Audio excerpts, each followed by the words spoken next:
Hi, hello guys. May nakita akong content ni Banat Bay. So, ito nga po pala ulit si Francis Balahura. Panoorin natin ito. Roll BTR. Basta ako, Duterte supporter ako. O sila, mga Maharlika supporter sila.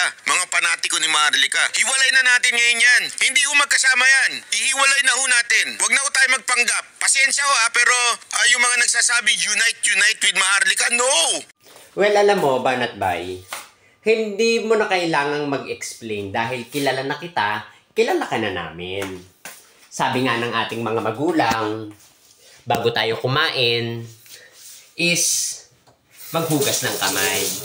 No, maghugas ng kamay. Tapos, tuyuin natin bago saka tayo kumain.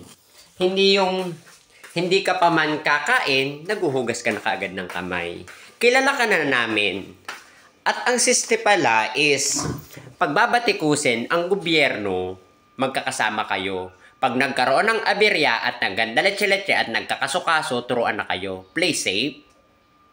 Anong sabi mo? Wag na tayong magpanggap. Hindi kami nagpapanggap. At kung meron man dito na nagpapanggap, ikaw yun. 'Di ba? At kilala ka na namin na ikaw ay, alam mo na, 'di ba? Sumusuporta dahil may peso.